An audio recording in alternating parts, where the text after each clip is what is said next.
네, 안녕하십니까. 네, 가슴면상센터 원장 하트러브입니다.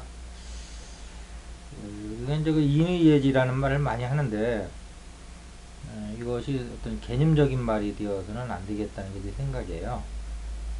이것은 동양의 역사가 밝혀낸 인간의 어떤 그 행동의 지표거든요. 근데 이 밝혀진 것이 무슨 인간의 그 지식으로 밝혀낸 게 아니고요.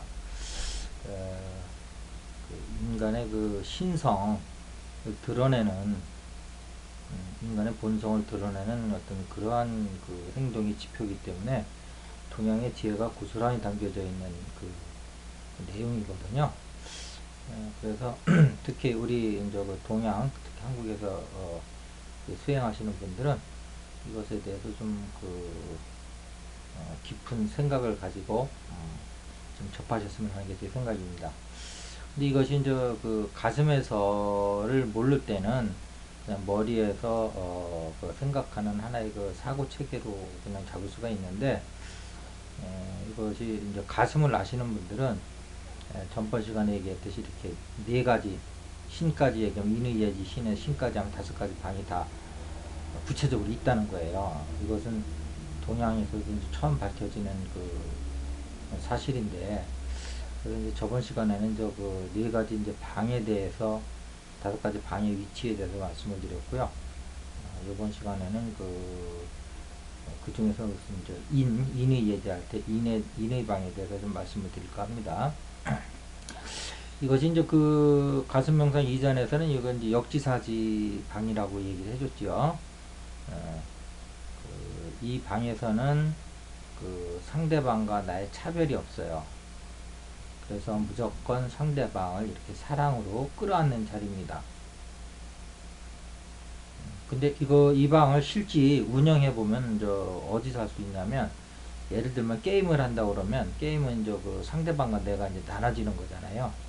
그리고 설사 내가 직접 게임을 안 하더라도 예를 들어서 한일전을 한다 그러면 한국 사람은 당연히 한국에 이제 응원을 하는 거고 일본 사람은 당연히 일본을 응원을 하는 건데 그래서 이제 우리가 이제 잘하면 막 우리가 흥분을 하고 막 즐거워하는데 우리가 지면은 막 또 슬퍼하고 그 스트레스를 받고 역으로 일본이 잘하면 막 일본이 막 이렇게 좀 미워지면서 그런 것이 이제 우리는 그 정상적인 인간의 그 어떤 행동이라고 알고 있고 그 이상은 연구를 안 하는데 이 인의 방에서 그 이렇게 머리가 아닌 지금까지 머리로 이제 이렇게 테레비를 보면서 그 느끼는 거잖아요.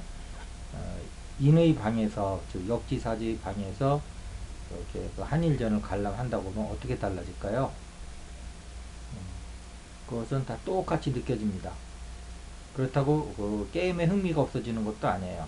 흥미가 그대로 유지되면서 상대방이 잘한 거는 잘한 대로 칭찬해주고 그러니까 일부러 칭찬하는 게 아니고요. 이성을 미운데도 감정은 미운데도 이성을 가지고 미워하면 안 되지 이런 마음으로 미워 안 하는 게 아니고요. 그거는 이제 머리로 수행할 땐 그렇게 해야 되는 겁니다. 이 방에서는 상대방의 입장에서 보는 거기 때문에 상대방이 골을 넣고 즐거워하는 느낌을 내가 그대로 나의 느낌으로 이렇게 받아요.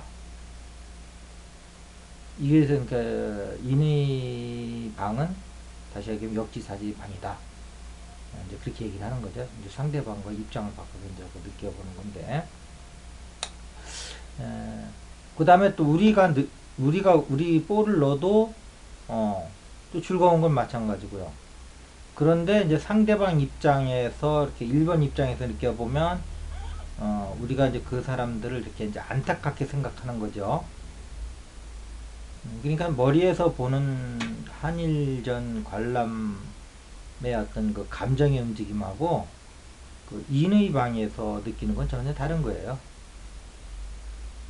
이것이 진정으로 이런 것이 일상화가 되고 모든 그 이원성 세계에서 이렇게 상대방을 배려하고 상대방 입장에서 같이 슬퍼해주고 같이 기뻐해주는 이런 것이 가슴에서는 자연스럽게 된다는 거죠. 뭐 수련을 한다든지 수행을 해서 우리의 그 덕성을 길러내서 되는 게 아니고요.